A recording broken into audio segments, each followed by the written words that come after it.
Bismillahirrahmanirrahim. Assalamualaikum warahmatullahi wabarakatuh. Alhamdulillahi ala ihsani wa syukru lahu ala taufiqihi wa amtinani wa asyhadu an la ilaha illallah wahdahu la syarika lahu ta'ziman li sya'nih wa asyhadu anna Muhammadan abduhu wa rasuluhu da'ila ridwanih. Allahumma salli alaihi wa ala alihi wa ashabihi wa ikhwanih. Hadirin dan hadirat yang dirahmati oleh Allah Subhanahu wa taala. Kita masuk pada bab berikutnya dari Kitabul Adab, babun uququl walidaini minal kabair. Bab durhaka kepada kedua orang tua adalah termasuk dari dosa-dosa besar. Uquq secara bahasa diambil dari aqqa yang maknanya al-aq, yang maknanya asyiq awil qata, yaitu merobek atau memotong ya. Seperti di antaranya makna dari aqiqah. Aqiqah diambil juga dari makna yang sama, dari sumber kata yang sama, sehingga dikatakan aqiqah yaitu memotong rambut bayi atau adzabah, menyembelih hewan bagi anak yang baru lahir disebut dengan aqiqah.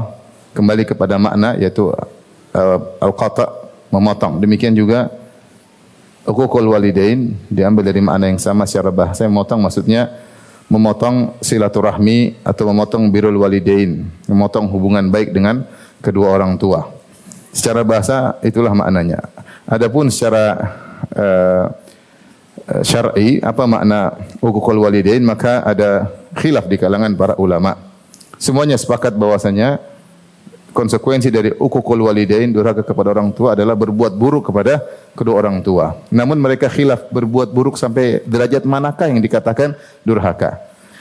Karena durhaka adalah dosa besar. Apakah setiap kita berbuat buruk kepada orang tua maka dikatakan dosa besar, atau adakah tingkatannya? Maka ada khilaf di kalangan para ulama. Sebagian ulama bersikap keras dalam masalah ini,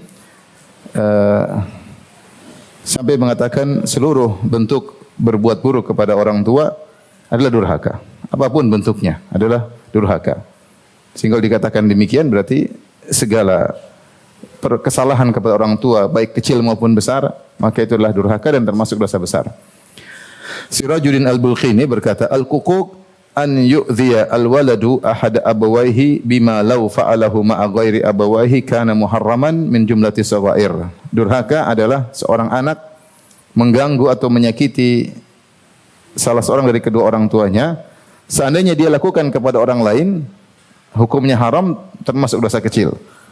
Artinya kalau dia lakukan pada orang lain dosa kecil, maka kalau dia lakukan kepada orang tuanya dianggap dosa besar. Jadi semua gangguan dosa kecil jika dilakukan kepada orang lain adalah dosa kecil, jika dilakukan kepada orang tua maka dikatakan dosa besar. Ini definisi cukup ketat sehingga seakan-akan tidak boleh kita, artinya semua kesalahan pada orang tua ya bisa dianggap sebagai durhaka. Kemudian juga adapun Zakaria Al-Ansari dalam Asna Al-Matalib, dia lebih ringan lagi, dia berkata, wa huwa an yu'dhiyahuma adzan laisa bihayyin ma lam yakun ma adzahuma bihi wajiban. Namanya durhaka adalah seorang mengganggu kedua orang tuanya dengan gangguan yang tidak ringan. Ini agak ringan sedikit dalam definisi durhaka. Artinya tidak semua gangguan kepada orang tua otomatis menjadi durhaka. Dosa tapi bukan durhaka. Sehingga dia mengatakan gangguan yang tidak ringan, yaitu gangguan yang cukup berat secara urf, maka itu baru dikatakan anak tersebut durhaka. Selama hal itu bukan perkara wajib. Artinya kalau dia melakukan perkara wajib, orang tuanya terganggu, itu tidak durhaka. Misalnya dia sholat berjamaah, atau misalnya sang wanita memakai jilbab, orang tuanya marah-marah, ya biarin. Itu bukan durhaka ya. Itu bukan durhaka. Tapi kalau dia melakukan suatu perkara yang bukan perkara wajib, benar-benar menyakiti hati orang tuanya benar terganggu, bukan gangguan yang ringan, maka itulah durhaka menurut Zakaria Al-Ansari. Ibnu Hajar rahimahullah dalam Fathul Bari, saya bacakan, dia mengatakan wal muradu bihi, yang dimaksud dengan uququl walidain suduru ma yata'adza bihil walid min waladihi min qaulin aw fi'lin. Itu semua rasa terganggu yang muncul dari orang tua akibat perbuatan anaknya, apakah melalui perkataan maupun perbuatan, maka itu merupakan durhaka kepada orang tua, kecuali illa fi syirkin aw ma'siyatin ma lam yata'annatil walid, kecuali orang tua merasa terganggu karena anaknya meninggalkan kesyirikan, itu bukan durhaka. Atau orang tua merasa terganggu karena anaknya menjauhi maksiat, maka itu bukan durhaka. Atau orangnya terlalu berlebih-lebihan, orang tuanya terlalu berlebih-lebihan. Misalnya dia maunya anaknya belikan rumah mewah, anaknya enggak mampu, dipaksa anaknya enggak bisa, dia merasa terganggu gara-gara anaknya enggak bisa belikan rumah mewah, ya dia tidak durhaka anak ini karena orang tuanya berlebih-lebihan. Ini semua definisi yang diberikan oleh para ulama untuk menjelaskan tentang bahayanya menyakiti kedua orang tua. Namun mereka berusaha untuk menjelaskan tidak semua orang tua merasa terganggu kemudian dianggap sebagai apa? Durhaka. Karena orang tua modelnya macam-macam, ada yang berlebih-lebihan, ya, ada yang mudah tersinggung, ya, ada yang perasa, ya. Oleh karenanya meskipun kita mungkin memilih pendapat sebagian ulama yang mengatakan bahwasanya tidak semua gangguan merupakan bentuk durhaka, namun kita harus hati-hati. Sejauh mungkin kita tidak mengganggu orang tua. Sejauh mungkin tidak mengganggu orang tua. Dan itulah yang dipraktikkan oleh para salaf, bagaimana mereka tidak ingin orang tuanya terganggu sedikit pun. Oleh karenanya Allah mengatakan dalam Al-Quran, "Fala taqul lahuma uffin." Jangan berkata ah. Padahal ah itu adalah bentuk tadajjur, jengkel kepada orang tua, bentuk yang paling ringan. Ini saja Allah larang. Terlepas itu durhaka atau bukan. Orang tua berbicara dengan kita mengatakan ah. Itu kita jengkel dengan sikap orang tua. Kita menunjukkan sikap jengkel kepada orang tua itu dilarang oleh Allah Subhanahu wa taala, ya. Bahkan sebagian salaf menyebutkan memandang sinis kepada orang tua termasuk bentuk durhaka. Memandang sinis, melihat orang tua dengan kejengkelan termasuk bentuk durhaka. Intinya seorang berusaha tidak menyakiti hati kedua orang tuanya sebisa mungkin, semaksimal mungkin dia berusaha, ya, semampu yang bisa dia lakukan. Jangan angkat suara di hadapan orang tuanya, jangan membantah orang tuanya. Kalau dia pun ingin membantah orang tuanya secara pendapat, maka dia sampaikan dengan tenang. Jangan sampai diangkat suara, jangan bodoh-bodohi orang tuanya, jangan mandang dengan pandangan meremehkan, jangan mandang dengan pandangan merendahkan. Ini semua harus kita hindari agar kita tidak terjerumus dalam bentuk durhaka kepada orang tua, meskipun durhaka itu sendiri ada khilaf di kalangan para ulama. Baik, kita masuk pada hadis yang pertama atau perkataan Imam Al-Bukhari rahimahullahu taala. Babun uququl walidaini minal kabair, bab durhaka kepada kedua orang tua termasuk dosa-dosa besar. Qalahu Ibnu Umar. Ini diucapkan oleh Ibnu Umar radhiyallahu anhu anin Nabi sallallahu alaihi wasallam, dari Nabi sallallahu alaihi wasallam.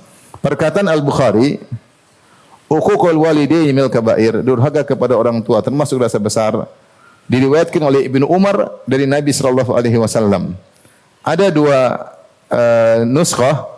Dalam satu nuskhah ditulis dari Ibnu Umar dari Nabi sallallahu alaihi wasallam, dalam sebagian nuskhah dari Ibnu Amr, Abdullah bin Amr bin As dari Nabi sallallahu alaihi wasallam. Dan disebutkan oleh Al-Hafidz Ibnu Hajar rahimahullahu taala dalam Fathul Bari, dua kemungkinan tersebut ada hadisnya. Dari Ibnu Umar juga ada, dari Abdullah bin Amr bin As radhiyallahu taala anhu juga ada, ya. Jadi Sahih Bukhari diriwayatkan oleh beberapa perawi. Ada perawi yang mengatakan Imam Bukhari berkata, ucapan ini durhaka termasuk dosa besar diucapkan oleh Ibnu Umar dari Nabi. Dan ada perawi Sahih Bukhari yang lain mengatakan ucapan ini durhaka termasuk dosa besar diriwayatkan oleh Ibnu Amr. Beda antara Ibnu Umar dengan apa? Ibnu Amr. Kalau Ibnu Umar yaitu Abdullah bin Umar ibn al-Khattab. Kalau Ibnu Amr yaitu Abdullah bin Amr ibn al-As radhiyallahu anhum ajma'in. Dua-duanya dari sigar sahabat junior, apakah Ibnu Umar maupun Ibnu Amr. Tetapi dua-duanya apakah kita bawa pada riwayat pertama ataukah riwayat kedua, sama-sama ada dalilnya. Adapun dari Abdullah bin Amr bin al-As radhiyallahu anhu, riwayat anin Nabi sallallahu alaihi wasallam dalam Sahih Bukhari juga, dalam kitab Al-Aiman wan Nuzur, Abdullah bin Amr bin As radhiyallahu anhuma meriwayatkan anin Nabi sallallahu alaihi wasallam, dari Nabi sallallahu alaihi wasallam dia berkata, al-kabair, dosa-dosa besar, al-isyraku billah, syirik kepada Allah. Wa uququl walidain, durhaka kepada kedua orang tua. Wa qatlun nafsi, membunuh jiwa yang dilarang untuk dibunuh. Wal yaminul ghamus, dan sumpah yang mencelupkan seorang dalam neraka jahanam, namanya al-yamin al-ghamus, yaitu sumpah untuk mengambil hak orang lain. Ini adalah dosa-dosa besar, dan ini riwayat dari Abdullah bin Amr bin As dari Nabi sallallahu alaihi wasallam. Kemudian juga adapun dari Ibnu Umar radhiyallahu anhu, hadis juga diriwayatkan oleh An-Nasa'i dan Al-Bazzar dan disahihkan oleh Ibnu Hibban dan juga Al-Hakim dengan lafal salasatun la yanzuru ilaihim yaumal qiyamah. Salasatun la yanzurullahu ilaihim yaumal qiyamah. 3 golongan yang Allah tidak akan melihat mereka pada hari kiamat kelak. Al-aq liwalidayhi, yang pertama anak yang durhaka kepada kedua orang tuanya. Yang kedua mudminul khamr, yaitu pecandu khamar. Yang ketiga al-mannan wal mannan, yaitu orang yang mungkit-mungkit kebaikan yang dia lakukan. Dalam sebagian riwayat ya ad-dayyuth, ad-dayyuth yaitu orang yang membiarkan keburukan pada keluarganya, yaitu alladzi yukirul khubtha fi ahlihi, seorang yang membiarkan keburukan terjadi di keluarganya, itu membiarkan istrinya tidak berjilbab, membiarkan anak perempuannya berpacaran, biarkan, ini namanya ad-dayyuth. Hilang rasa ghairahnya, rasa cemburunya, sehingga dia membiarkan keluarganya melakukan kemaksiatan tanpa pengingkaran. Ini adalah pelaku dosa besar. Ini semua menunjukkan bahwasanya durhaka kepada orang tua adalah dosa besar dari pernyataan langsung Nabi Muhammad sallallahu alaihi wasallam. Baik, hadis yang pertama yang dibawa, kalau tadi semuanya namanya hadis muallaq. Hadis-hadis seperti tadi namanya hadis muallaq, yaitu Al-Imam Al-Bukhari menyebutkan hadisnya tapi tidak menyebutkan syaratnya utuh dari beliau. Beliau tadi mengatakan Ibnu Umar dari Nabi, langsung loncat dari Ibnu Umar dari apa? Nabi. Tidak menyebutkan sanadnya an fulan. Semua hadis yang Al-Imam Al-Bukhari sebutkan dalam Sahih Bukhari tanpa sanadnya utuh namanya hadis apa? Muallaq. Nah, hadis-hadis muallaq ini harus diperiksa.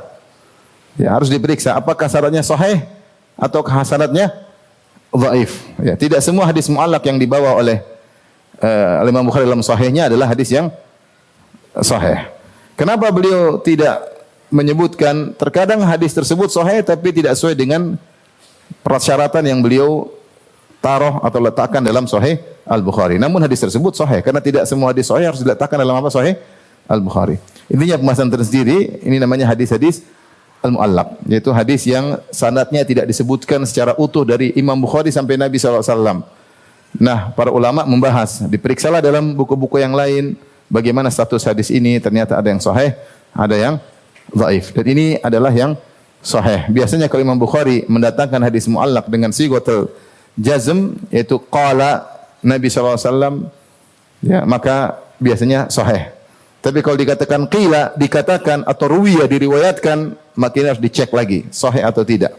Tapi kalau Imam Bukhari mengatakan dengan sighah jazm, yaitu Rasulullah bersabda atau telah meriwayatkan, ya ini biasanya sahih. Tapi kalau diriwayatkan, dikatakan, maka ini perlu dicek kembali. Baik, hadis pertama, haddatsana Sa'ad bin Hafs qala haddatsana Syaiban an Mansur anil Musayyib an Warrad anil Mughirah anil Nabi sallallahu alaihi wasallam. Dari Al-Mughirah bin Syu'bah dari Nabi sallallahu alaihi wasallam, Rasulullah SAW bersabda, "Innallaha harrama 'alaikum uquqal ummahat." Sungguhnya Allah mengharamkan kepada kalian durhaka kepada para ibu. Wa man'an wahad. Man'an itu menahan hak orang lain, wahad yaitu meminta haknya atau meminta sesuatu yang bukan haknya. Wa wa'dal banat. Allah mengharamkan mengubur anak-anak perempuan hidup-hidup. Wa kariha lakum qila wa qal. Dan Allah benci atau tidak suka bagi kalian qila wa qala, katanya dan katanya. Wa kathratas su'al, terlalu banyak bertanya. Wa idha'atal mal, dan Allah tidak suka membuang-buang harta atau menyia-nyiakan harta. Tapi hadis ini dibawakan oleh Imam Al-Bukhari untuk menunjukkan tentang haramnya durhaka kepada kedua orang tua. Di awal hadis Rasulullah SAW bersabda, Inna Allaha harrama alaikum uquqal ummahat. Sungguhnya Allah mengharamkan atas kalian durhaka kepada para ibu. Dikhususkan penyebutan para ibu bukan berarti durhaka kepada bapak bukan dosa besar. Durhaka kepada bapak atau kepada ibu sama-sama dosa besar. Ya. Tetapi kenapa disebutkan khusus di sini uququl ummahat? Allah mengharamkan durhaka kepada para ibu karena yang lebih mudah untuk didurhakai adalah para ibu. Dan apalagi di zaman jahiliyah di mana para wanita tidak ada nilainya atau dipandang rendah oleh masyarakat, oleh mujtama. Sehingga mereka memandang rendah para wanita termasuk ibu mereka. Dan potensi untuk didurhakai ibu lebih besar daripada ayah. Kalau ayah anaknya nakal mungkin digampar, mungkin dipukul ya. Tapi kalau ibu mungkin dia marah, anaknya nakal sama ibunya, maka ibunya tidak bisa berbuat apa-apa. Ibunya memerintah, anaknya membangkang, ibunya tidak bisa apa-apa. Dan ibu lebih butuh kepada kepada bakti daripada ayah. Karena ayah bisa cari uang sendiri, ayah bisa ke sana kemari. Ibu enggak. Ibu di rumah lebih wanita dengan penuh kelemahannya, sehingga dia lebih membutuhkan bakti dari anaknya. Ya. Sehingga Nabi SAW mengkhususkan penyebutan ibu karena potensi durhaka kepada ibu lebih besar. Dan kebutuhan untuk bakti antara ayah dan ibu lebih besar apa? Ibu. Ya. Oleh karenanya pengkhususan penyebutan ibu di sini bukan, jangan sampai difahami dengan mafhum mukhalafah berarti durhaka kepada orang tua bukan dosa besar. Enggak, tidak haram. Dua-duanya haram, dua-duanya merupakan dosa besar. Hanya saja ibu lebih ditekankan. Sebagian ulama yang berpendapat bahwasanya hak ibu lebih besar daripada hak ayah mengatakan disebutkan ibu karena hak ibu lebih besar. Artinya durhaka kepada ibu lebih berat daripada durhaka kepada apa? Ayah. Namun ini pendapat mayoritas ulama, namun telah kita jelaskan pada pertemuan sebelumnya bahwasanya sama antara durhaka kepada ibu dan ayah. Pendapat yang lebih kuat pendapat Imam Malik, sama saja. Sama saja. Penekanan di sini adalah karena potensi durhaka kepada ibu lebih besar. Dan itu yang kita dapati dalam kenyataan.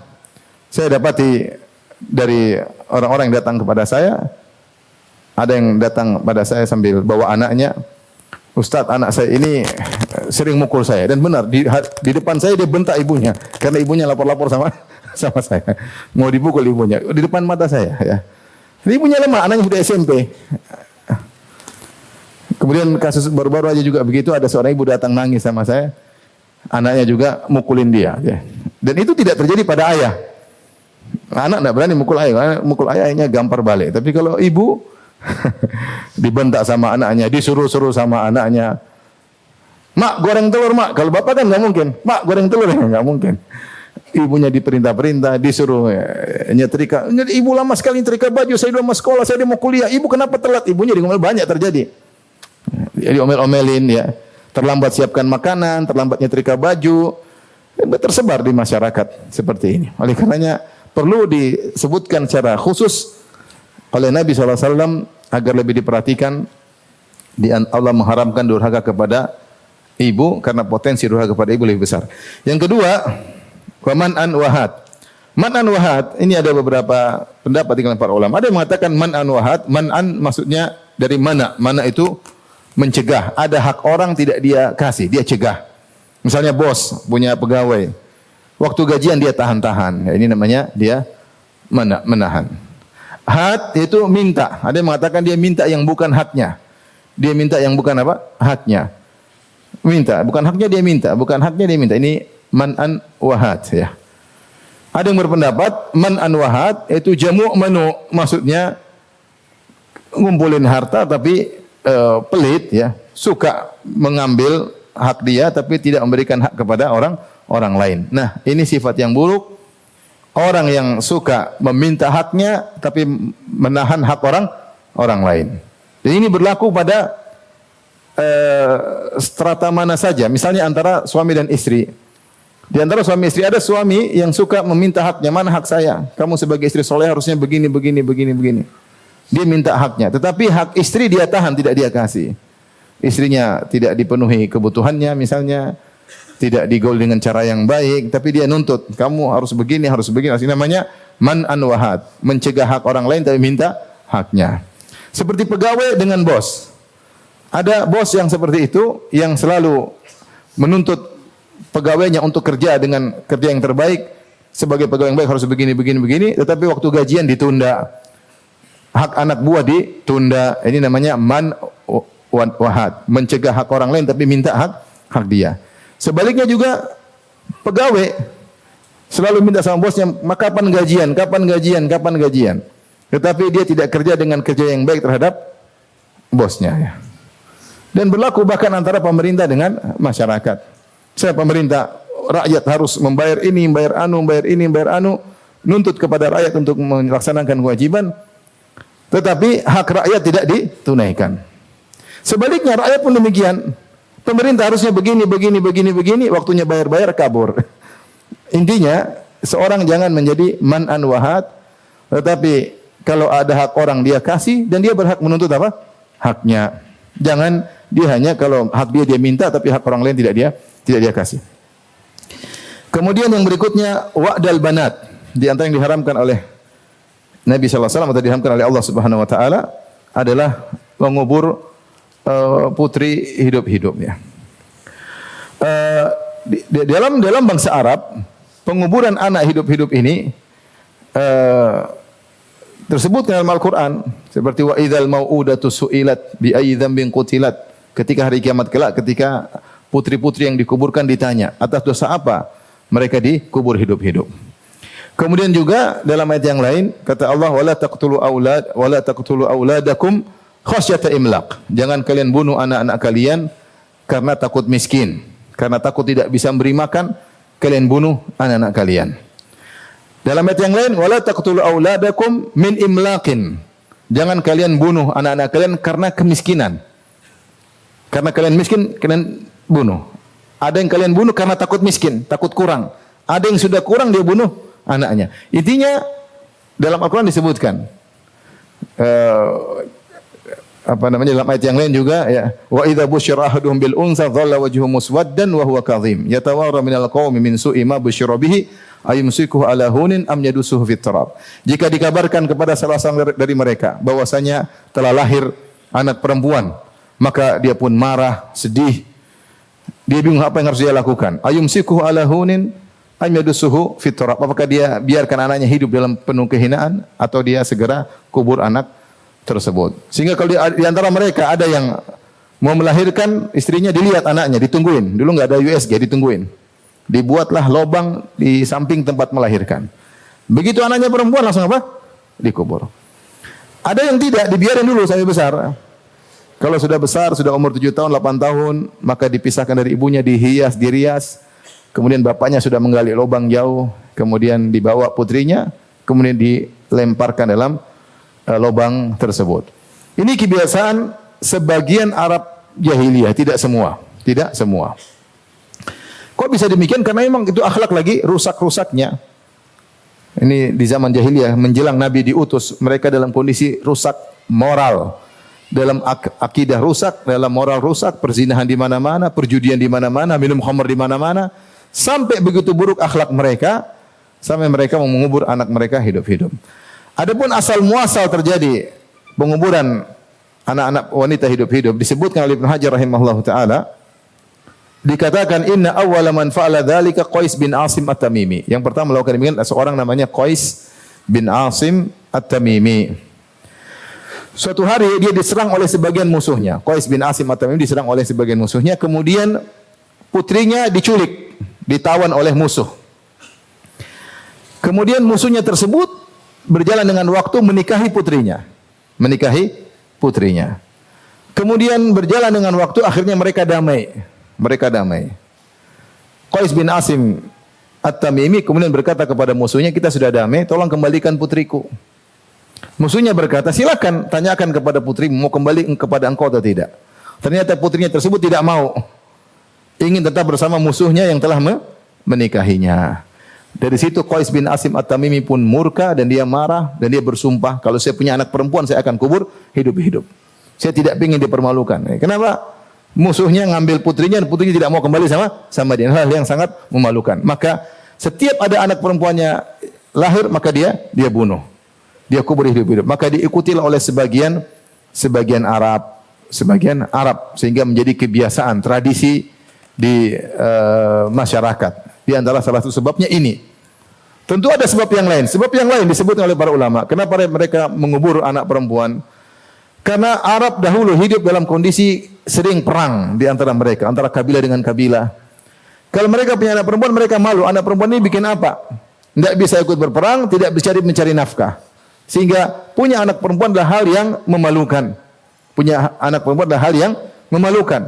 Sehingga kalau anak perempuan mereka bunuh, tidak ada faedahnya.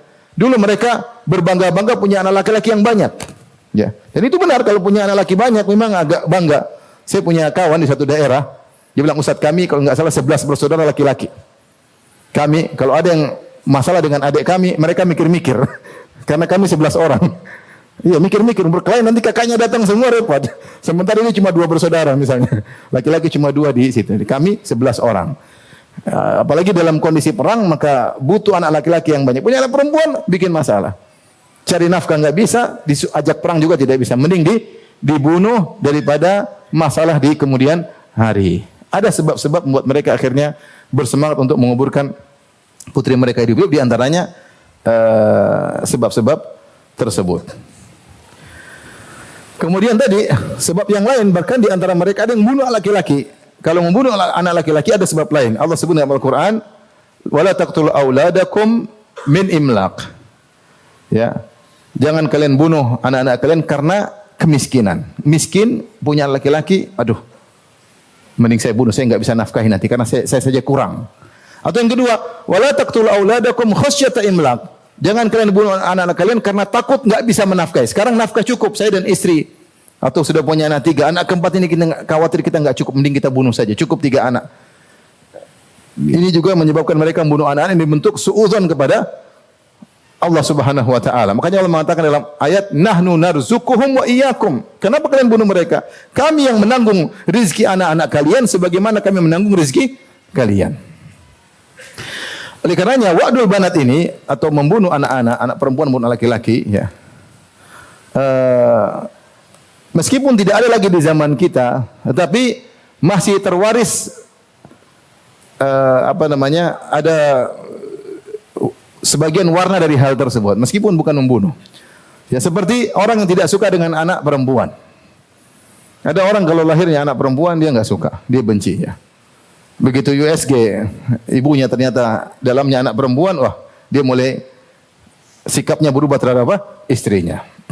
Apalagi anak perempuan yang keempat, 1, 2, 3, 4 perempuan apa? Semua. Sudah mulai nyala-nyalain apa? Istrinya. Mulai mau poligami lah, apalah alasan. Banyak alasannya. Yang kasih siapa? Allah. Lillahi mulku samawati wal ard. Yahabu yakhluqu ma yasha. Yahabu lima yasha'u inathan wa yahabu lima yasha'u dzukur. Semua di langit dan bumi milik Allah Subhanahu wa taala. Allah menciptakan apa yang Allah kehendaki. Allah katakan di awal, yahabu lima yasha'u inathan. Allah beri anugerah. Jadi anak-anak itu anugerah. Hibah, hadiah dari Allah Subhanahu. Yahabu lima yasha'u inathan. Allah berikan kepada siapa yang Allah kehendaki putri-putri. Wa yahabu liman yasha'u dzukur, dan Allah beri anugerah kepada sebagian orang hanya anak laki-laki. Ada orang tipenya anak perempuan semua. Ada orang tipenya anak laki-laki semua. Aw yuzawwijuhum dzukranan wa inatha, dan ada yang anak laki-laki, anak perempuan. Yang dapat anak perempuan jangan dia omelin istrinya. Karena yang kasih anugerah anak siapa? Istrinya atau Allah? Allah. Terus kenapa dia salahin istrinya? Wong yang taruh benih dia kok. Yang taruh air mani dalam rahim istrinya siapa? Dia. Kenapa dia limpahkan salah kepada istrinya? Makanya orang yang tidak suka punya anak perempuan itu sebenarnya laki-laki yang akalnya enggak jalan. Loh, kamu yang taruh, mungkin kalau laki-laki lain yang taruh, mungkin laki-laki anaknya. Kamu yang taruh perempuan, kamu nyalahin apa? Istri, ya gimana? Nisa'ukum harthul lakum fatu harthakum anna syi'tum. Istri kalian hanyalah apa? Sawah ladang. Kalau kamu yang tanam, keluarnya laki-laki perempuan kok kamu marah-marah. Ini meskipun tidak terjadi menguburkan anak perempuan itu, tapi sebagian kaum muslim masih terwarisi sikap orang-orang jahiliyah, tidak suka punya anak apa? Perempuan. Ya, anak perempuan anugerah. Kalau kita rawat baik-baik, maka akan menjadi penghalang kita dari pintu-pintu neraka Jahannam. Kemudian juga sebenarnya menyebutkan di antara bentuk terwariskan dari ahli jahiliyah, seorang tidak mau punya anak karena takut tidak bisa kasih makan. Sudah, anak 2 saja, nanti anak 3 kita nggak bisa kasih makan. Ini nggak boleh, ini sama dengan orang jahiliyah. Takut punya anak, ya kalau dia menjarangkan, nantilah kita jarang, ini anak belum selesai kita didik, nanti baru kita 3 tahun lagi, 4 tahun sudah. Karena kondisi istri kurang sehat, tidak seperti wanita di zaman dahulu, setiap tahun bisa lahir karena kuat-kuat. Sekarang ibu-ibu manja-manja ya. Iya atau tidak? Iya sekali ya. Kemudian benar nggak Bapak? Benar ya. Tidak semua tentunya. Tidak semuanya. Kita nggak boleh umum ya. Tidak semua. Jadi ini bukan pengalaman pribadi, bukan ya. Jadi sehingga nantilah dijarangkan karena saya nggak bisa ngurus baik-baik. Oke, enggak apa-apa. Tapi tidak mau punya anak gara-gara takut tidak bisa menafkahi, itulah jahiliyah. Itulah apa jahiliyah. Tapi kalau kita tunda karena perawatan, bukan karena takut nggak bisa kasih makan. Kapan tidak mau punya anak atau menunda kelahiran karena takut tidak bisa kasih makan, suudzon kepada siapa? Allah Subhanahu wa taala. Di zaman jahiliyah ada orang yang menguburkan anaknya hidup-hidup, namun di zaman jahiliyah juga ada orang yang membayar, menebus anak-anak yang mau dikubur, dia bayar supaya tidak dikubur. Di antaranya disebut oleh Ali Ibn Hajar, yaitu So'ah bin Najiyah At-Tamimi Aidan, kakeknya Farosdak ya. So'ah bin Najiyah At-Tamimi, dia sebaliknya ya. Dia yang pertama kali menebus kalau ada anak perempuan mau dibunuh, jangan kau bunuh, saya bayar. Dia pelihara anak tersebut ya. Di zaman jahiliyah ada kebaikan dan juga keburukan. Kemudian Rasulullah SAW bersabda, wa kariha lakum qila wa qala. Dan Allah membenci bagi kalian qila wa qala. Kariha di sini wallahu alam bisawab, yang benar maknanya adalah sama, harama ya, mengharamkan. Meskipun mungkin tingkat pengharamannya tidak seperti yang awal. Karena dalam syariat terkadang disebut kariha bukan artinya makruh tapi artinya adalah haram ya. Kullu dzalika kana sayyi'uhu kana 'inda rabbika makruha ya. Dalam surat Al-Isra Allah mengatakan wala taqfu ma laysa laka bi'ilm innas sam'a wal basara wal fuada kullu ulaika kana gimana ayatnya? Dzalika gimana? Kullu dzalika kana sayyi'un 'inda rabbika makruha ya. Setelah Allah menyebutkan perkara-perkara yang haram, Allah mengatakan semuanya itu adalah dibenci. Makruh di sini maksudnya muharraman. Muharraman. Dan ini diikuti oleh sebagian salaf. Sebagian salaf ketika ingin menyatakan satu haram, perkara haram tapi tidak ada dalil yang tegas, maka beliau mengatakan akrahu, aku tidak suka. Ya, karena tidak ada nas secara tegas. Tapi maksudnya adalah haram. Maksudnya adalah haram. Seperti dalam hadis ini Rasulullah mengatakan wa kariha lakum qila wa qala wa kasratas su'al wa idha'atal mal. Dan Allah tidak suka bagi kalian katanya dan terlalu banyak tanya dan membuang-buang harta. Itu membuang harta hukumnya haram. Ya, membuang harta hukumnya haram. Tapi di sini bukan artinya makruh, tapi kariha maksudnya haram meskipun pengharamannya tidak seperti yang pertama, durhaka, kemudian mengubur anak hidup-hidup. Tapi ini juga adalah bagian daripada yang haram meskipun tidak setingkat yang pertama. Adapun yang dibenci, yang pertama wa kariha lakum qila wa qala. Allah tidak suka bagi kalian qila wa qala. Apa maknanya qila wa qala? Ada beberapa pendapat. Ada yang mengatakan qila wa qala yaitu terlalu banyak omong ya. Terlalu banyak ngomong terus. Karena qila wa qala adalah masdar dari qala. Ya, bisa al-qil, bisa al-qaul ya. Sehingga qaulan wa qilan wa qalan ya. Ini masdar dari qala. Qalan, qilan, qaulan adalah masdar dari kata benda dari qala. Sehingga qila wa qala artinya Allah tidak suka kalian banyak omong. Sedikit-sedikit komentar, sedikit-sedikit analisa, sedikit-sedikit semua kejadian dianalisa seakan-akan dia alim dalam segala hal. Kenapa? Man kasura kalamuhu kasura khata'uhu. Siapa yang banyak omong pasti banyak apa? Salahnya. Maka seorang yang punya hobi banyak omong dia hentikan. Terutama mengomong dalam menganalisa. Ada kejadian analisa. Apalagi sebentar lagi musim politik, semuanya pandai analisa. Padahal datanya enggak ada. Punya data untuk menganalisa enggak ada. Kita kalau mau analisa kita harus punya apa? Data. Bagaimana kita mengumpulkan data? Mengumpulkan data harus dari sumber-sumber yang terpercaya. Sumber terpercaya mana? Enggak ada.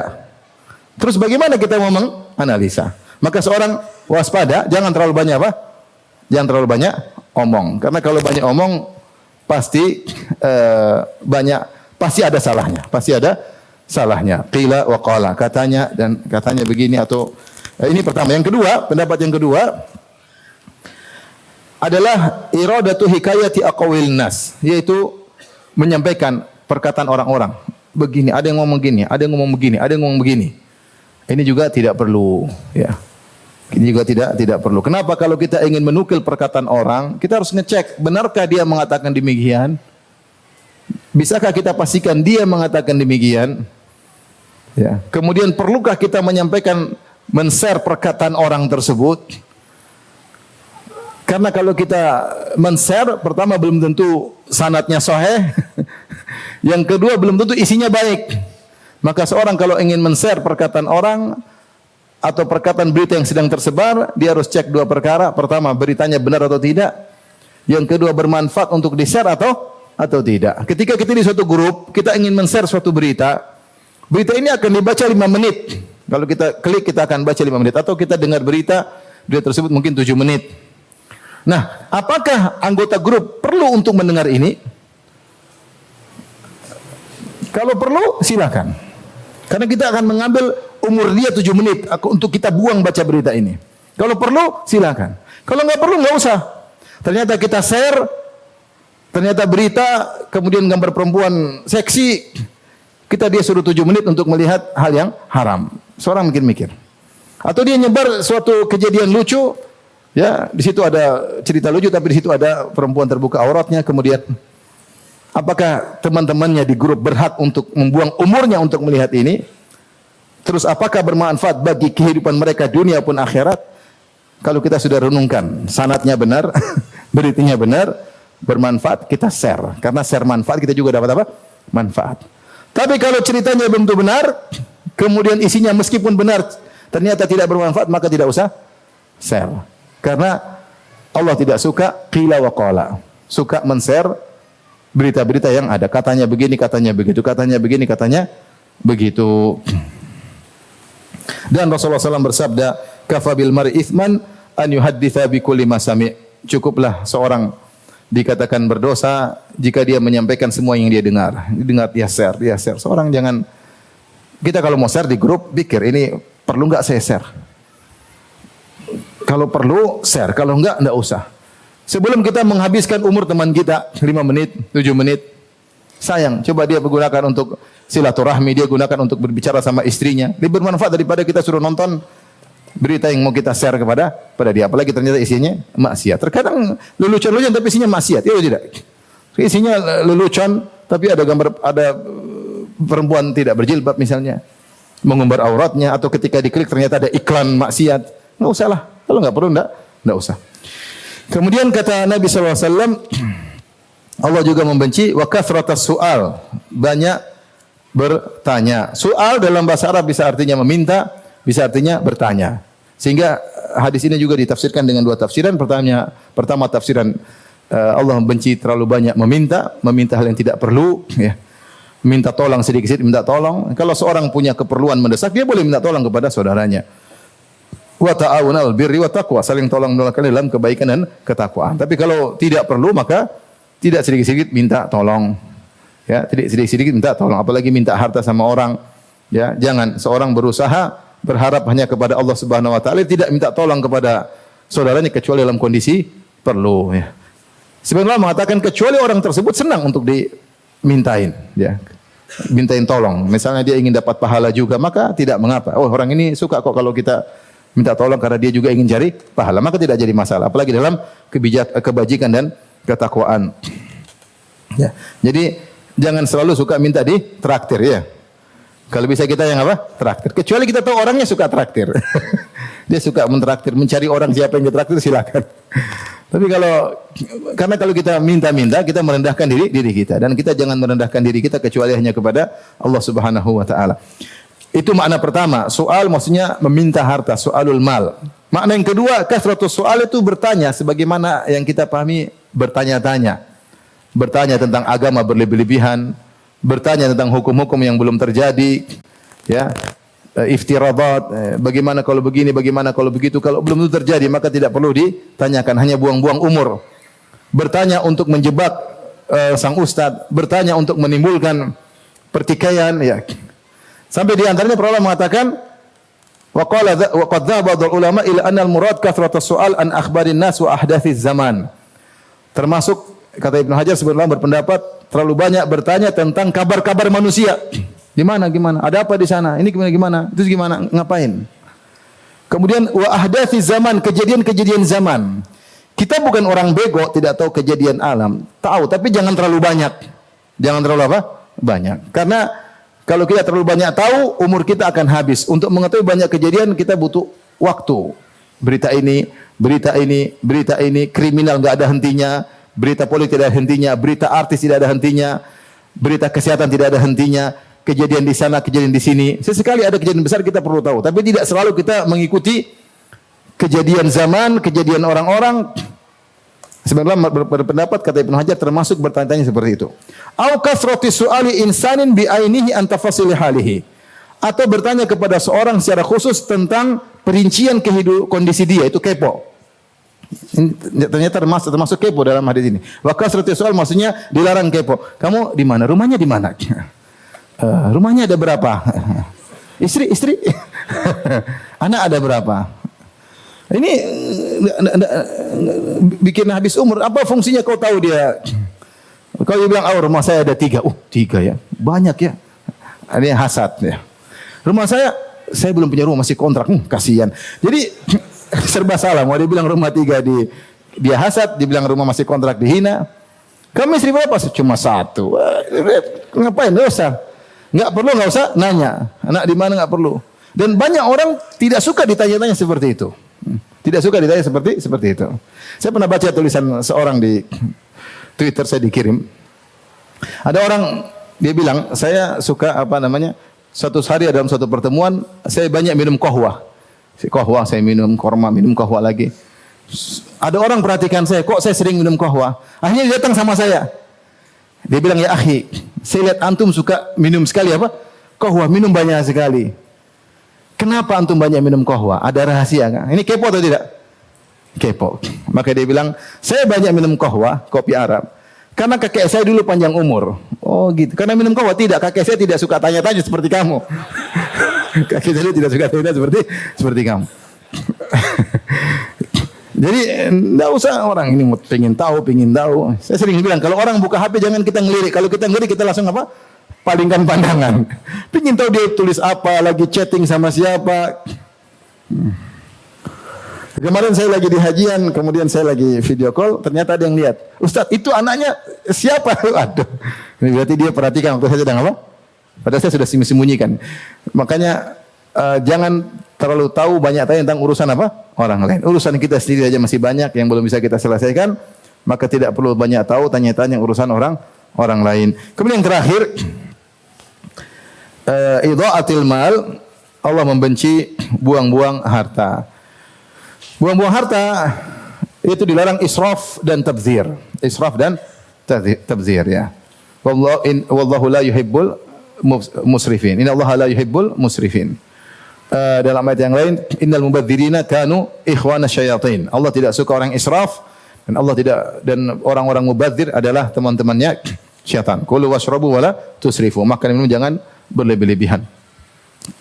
Di antara bentuk membuang-buang harta adalah berlebih-lebihan. Kata Nabi sallallahu alaihi wasallam, "Kul washrab wa tasaddaq min ghairi sarafin wala makhyalah." Makanlah, minumlah dan konsumtiflah. Silakan beli, belanja. Ya, tetapi jangan berlebih-lebihan dan jangan karena kesombongan. Semua pembelian yang berlebih-lebihan dan karena kesombongan hukumnya adalah haram. Apa bedanya israf dengan tabdzir? Al-Kafawi menjelaskan israf yaitu adalah sarfun fima yanbaghi zaidan ala ma yanbaghi. wa tabdzir sarfun fi ma la yanbaghi. Bedanya israf adalah mengeluarkan biaya pada perkara yang boleh tapi berlebihan. Tapi berlebihan.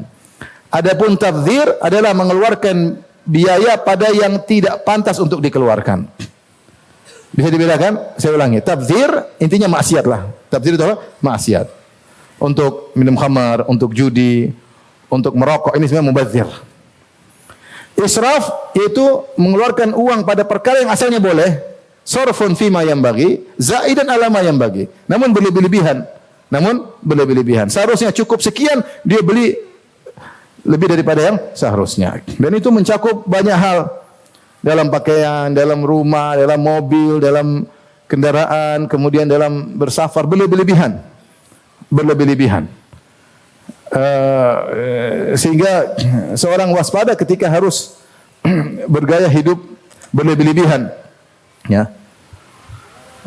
Karena setiap yang kita keluarkan, ya, akan ada pertanyaan dari Allah Subhanahu wa taala. Setiap harta yang kita miliki akan ditanya oleh Allah dengan dua pertanyaan, min aina iktasabahu wa fima anfaqah. Dari mana dia dapatkan dan kemana dia keluarkan.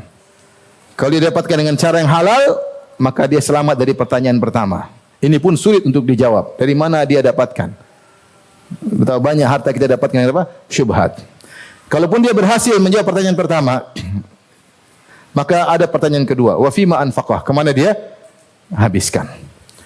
Tentunya seorang tidak ingin ketika ditanya oleh Allah, kemana kau habiskan uangmu? Kemudian dia bilang, saya untuk beli mewah-mewah, saya beli mobil 10 miliar, 5 miliar. Tentunya kalau dia bilang saya untuk bangun masjid, tapi dia bilang untuk mewah-mewah, ini perkara yang repot pada hari kiamat kelak.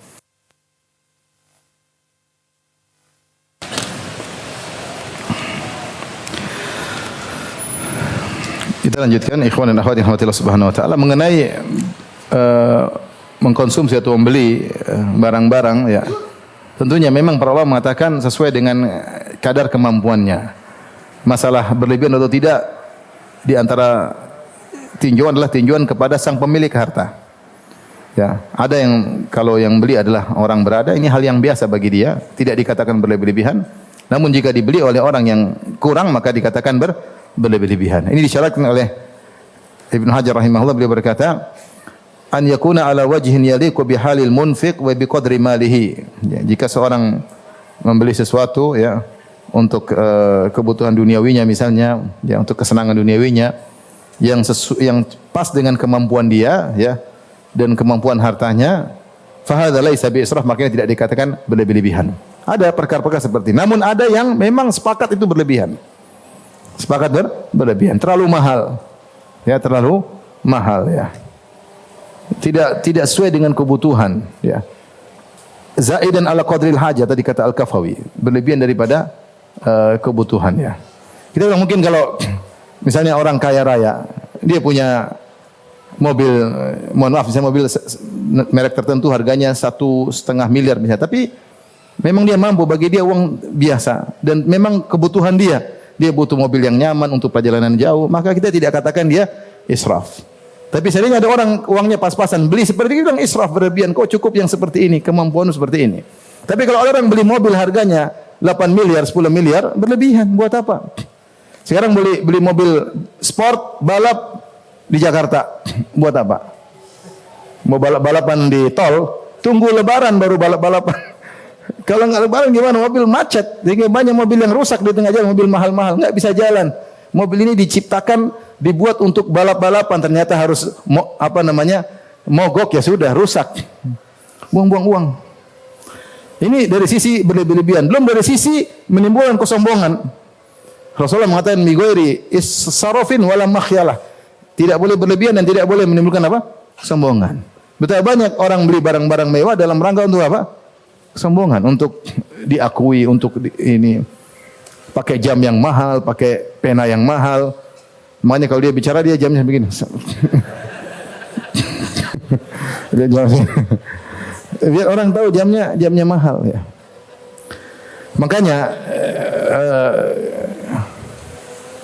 kita bilang, setiap kita mau beli apa, tanamkan dalam benak kita. Kita akan ditanya oleh Allah. Mampukah kita menjawab pertanyaan Allah, kenapa kau beli barang ini? Kalau kau mampu, beli, enggak ada masalah. Kalau ragu-ragu, enggak usah.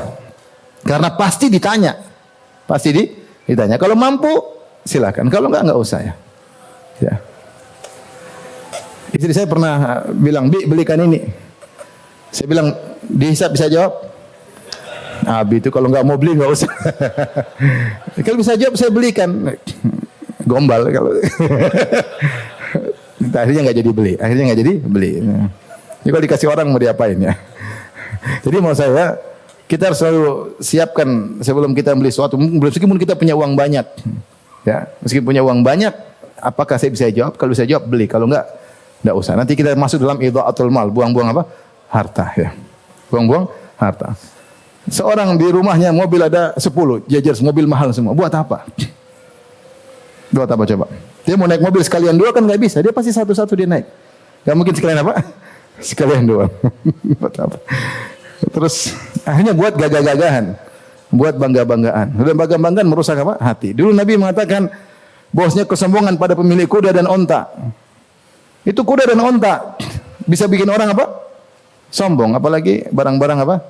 Mewah, tas-tas mewah. Maka waspada ya, antum alhamdulillah ya. Mungkin hidup di suasana tidak ada pola hidup seperti itu. Tapi kalau di Jakarta ada seperti itu.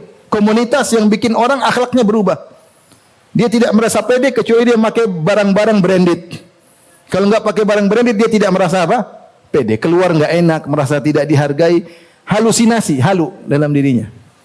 Sehingga kalau dia tidak pakai barang gitu seakan-akan dia dari kasta rendahan, subhanallah. Ketika dia pakai barang mahal, dia merasa paling tinggi, padahal dia paling rendah di sisi Allah Subhanahu wa taala. Karena ada kesombongan. Orang sombong paling rendah di sisi Allah Subhanahu wa taala. Tapi kita lanjutkan sebentar biar bab ini selesai, masih ada 2 hadis. Ringkas insyaallah. Hadis berikutnya, Imam Al-Bukhari rahimahullah berkata, qala hadatsani Ishaq qala hadatsana Khalid Al-Wasiti anil Jurairi an Abdurrahman bin Abi Bakrah an abihi, dari hadis Abu Bakrah radhiyallahu anhu. Qala Rasulullah sallallahu alaihi wasallam. Rasulullah SAW bersabda, "Ala unabbiukum bi akbaril kabair." Maukah aku kabarkan kepada kalian tentang dosa besar yang paling besar? Salasan, 3 kali. Maukah aku kabarkan kepada kalian dosa besar paling besar? Maukah aku kabarkan kepada kalian dosa besar paling besar? Maukah aku kabarkan kepada kalian dosa besar yang paling besar? Qulna bala ya Rasulullah. Kami berkata tentu ya Rasulullah. Qala al-isyraku billah. Berbuat syirik kepada Allah. Wa uququl walidain, durhaka kepada kedua orang tua. Wa kana muttaqian, yang kedua durhaka. Yang ketiga, wa kana muttaqian fajalasa. Darinya Nabi bertelekan, Rasulullah duduk seakan-akan serius. Yaitu serius, jadi bertelekan santai kemudian serius. Fa qala ala wa qauluz zur. Tahuilah qauluz zur, perkataan dusta. Wa syahadatuz zur, persaksian palsu. Ala wa qauluz zur wa syahadatuz zur, ketul perkataan dusta dan persaksian dusta. Fama zala yaquluha hatta qultu la yaskut, ya. Dia selalu mengulang-ulangi sampai aku berkata Rasulullah tidak akan berhenti. Hadis berikutnya maknanya sama, ya. Kalau Imam Bukhari rahimahullah berkata, qala hadatsani Muhammad bin Al-Walid, qala hadatsani Muhammad bin Ja'far, qala hadatsana Syu'bah, qala hadatsani Ubaidullah bin Abi Bakar, qala sami'tu Anas bin Malik radhiyallahu anhu qala dzakara Rasulullah sallallahu alaihi wasallam al-kaba'ir. Rasulullah SAW menyebutkan dosa besar, au su'il anil kaba'ir, atau Rasulullah ditanya tentang dosa-dosa besar, faqala Rasulullah SAW berkata, asyirku billah, syirik kepada Allah, wa qatlun nafsi, membunuh jiwa, wa uququl walidain, durhaka kepada orang tua. Faqala ala unabbiukum bi akbaril kaba'ir, maukah aku kabarkan kepada kalian dosa besar yang paling besar? Qala qauluz zur, atau qala syahadatuz zur, perkataan dusta atau persaksian dusta. Hadis ini di antara faedah yang disebutkan oleh para ulama bahwasanya syariat membagi dosa menjadi 2, dosa besar dan dosa apa? Dosa kecil. Siapa yang bisa meninggalkan dosa-dosa besar, maka Allah jamin dosa-dosa kecilnya diampuni. In tajtanibu kaba'ira ma tunhauna anhu nukaffir ankum sayyi'atikum wa nudkhilkum mudkhalan karima. Jika kalian meninggalkan dosa-dosa besar, maka kami akan menghapuskan dosa-dosa kecil kalian. Allah Subhanahu wa taala berfirman, "Liyajziyal ladzina ahsanu bil husna alladzina yajtanibuna kaba'iral itsmi wal fawahisha illa al-lamam. Inna rabbaka wasi'ul maghfirah." Dalam surat An-Najm. Agar Allah membalas orang-orang yang berbuat baik dengan surga. Siapa mereka? Alladzina yajtanibuna kaba'iral itsmi wal fawahish, yaitu orang-orang yang meninggalkan dosa-dosa besar dan dosa-dosa keji seperti zina dan semisalnya. Illa lamam, kecuali dosa kecil tidak bisa hindari. Orang ini terpuji. Inna rabbaka wasi'ul maghfirah. Sungguhnya Rabbmu adalah ampunannya sangat luas. Jadi namanya dosa lamam, dosa kecil tidak bisa dihindari. Tidak sengaja melihat, tidak sengaja mengatakan kekeliruan, tidak sengaja marah kepada. Yang dosa-dosa kecil yang tidak bisa dihindari oleh setiap muslim. Jika seorang meninggalkan dosa-dosa besar, maka dosa kecil seperti ini dimaafkan. Disebut dengan al-lamam, yang yulim, meliputi seorang, tidak bisa dia hindari. Apalagi zaman sekarang banyak dosa kecil tidak bisa kita hindari. Tapi berusaha untuk meninggalkan dosa-dosa besar. Jadi syariat membagi dosa ada dua, dosa besar dan dosa kecil. Apa itu dosa besar? Dosa besar ada khilaf di kalangan para ulama, namun intinya adalah dosa yang diancam dengan neraka atau diancam dengan hukuman khusus di dunia maupun di akhirat, atau diberi hukuman had, itu semua dosa besar, atau diancam dengan laknat. Ini semua dosa-dosa besar. Kalau dosa, Rasulullah mengatakan la'anallah, Allah melaknat, berarti dosa besar. Atau an-nar, baginya neraka, ini berarti dosa besar. Wailun, celaka, bagian dosa besar. Siapa yang melakukan gini maka disiksa begini, berarti dosa besar. Itu semua dosa besar. Jadi definisi dosa besar adalah dosa-dosa yang diancam dengan laknat misalnya, atau diberi hukuman khusus, diancam dengan neraka, atau diberi hukuman khusus di akhirat, ya, atau diberi hukum had di dunia, maka ini disebut dengan dosa besar. Dalam hadis ini Rasulullah SAW berkata, maukah aku kabarkan kepada kalian tentang dosa-dosa besar? Kami berkata, tentu ya Rasulullah. Rasulullah sampai ulang 3 kali. Kata Rasulullah SAW, syirik kepada Allah, dosa besar, kemudian durhaka kepada kedua orang tua. Setelah itu Rasulullah SAW tadinya bertelekan, duduk santai, kemudian Rasulullah duduk serius. Kemudian Rasulullah SAW berkata, ala wa syahadatu zur, ala wa qawlu zur, persaksian palsu, perkataan dusta. Sampai sebagian perawi mengatakan, laitahu sakat, seandainya Rasulullah SAW diam. Ishfaqan alaih, karena melihat Rasulullah begitu terganggu dengan persaksian palsu. Begitu Rasulullah SAW terganggu, sampai Rasulullah tadi bersandar kemudian duduk, berarti serius. Bukan berarti persaksian palsu lebih besar daripada syirik dan durhaka. Tentu tidak. Persaksian syirik lebih besar dan durhaka lebih besar. Tetapi syirik adalah artinya seorang muslim berusaha meninggalkan apa? Kesyirikan. Durhaka namanya orang ya sulitlah untuk durhaka kepada orang tua. Ada tabiat dia menolak karena dia seorang anak dari orang tersebut, maka dia masa durhaka. Tapi kalau syahadatuz zur, maka banyak hal yang membuat dia berani untuk syahadatuz zur. Ya, bersaksi palsu untuk mengambil hak orang lain. Bersaksi palsu untuk tidak memberi hak orang lain. Bersaksi palsu untuk menumpahkan darah orang lain, ya. Bersaksi palsu, banyak hal, saksi palsu, tanda tangan palsu. Nah, ini berbahaya. Maka Rasulullah SAW mengatakan ala wa syahadatuz zur. Taib, di sini Ibnu Hajar menyebutkan sabda Nabi wa qaulu zur wa syahadatuz zur. Zur artinya dusta. Perkataan Nabi wa qaulu zur, perkataan dusta. Wa syahadatuz zur, dan persaksian dusta. Ini adalah untuk takkid, penekanan. Jadi bukan perkataan dusta yang Rasulullah sedang bahas, tapi persaksian apa? Dusta. Karena kalau kita ambil perkataan dusta, seakan-akan setiap perkataan dusta adalah dosa besar. Tapi kata Ibnu Hajar tidak. Dosa itu bertingkat-tingkat. Dosa bertingkat-tingkat. Semuanya adalah dosa, tapi tidak semuanya merupakan dosa besar. Terutama menjadi besar jika menimbulkan mafsadat yang besar, maka itu dosa-dosa besar. Dosa-dosa yang terkadang seorang kelepasan, terkadang itu dosa, namun tidak semuanya dosa besar. Tapi kalau syahadatuz zur, dosa besar. Syahadatuz zur itu dosa besar. Makanya di sini perkataan ala wa qaulu zur wa syahadatuz zur hanyalah penekanan, bukan dosa ketiga, dosa keempat. Karena Rasulullah SAW hanya menyebutkan 3 dosa: syirik, durhaka, kemudian persaksian apa? Dusta. Persaksian dusta itulah perkataan apa? Dosa. Ini yang merupakan dosa besar. Adapun dosa bertingkat-tingkat sebagaimana dijelaskan oleh Ibnu Hajar rahimahullahu taala. Demikian saja yang saya sampaikan. Insyaallah kita masuk pada bab berikutnya, pada pembahasan berikutnya insyaallah taala. Demikian saja kajian kita. Insyaallah kita lanjutkan kesempatan lain. Mohon maaf banyak pertanyaan tidak bisa saya jawab karena keterbatasan ilmu dan keterbatasan waktu. Insyaallah bisa ditanyakan kepada ustaz yang lain. Subhanakallah bihamdik asyhadu an la ilaha illa anta astaghfiruka wa atubu ilaik. Assalamualaikum warahmatullahi wabarakatuh.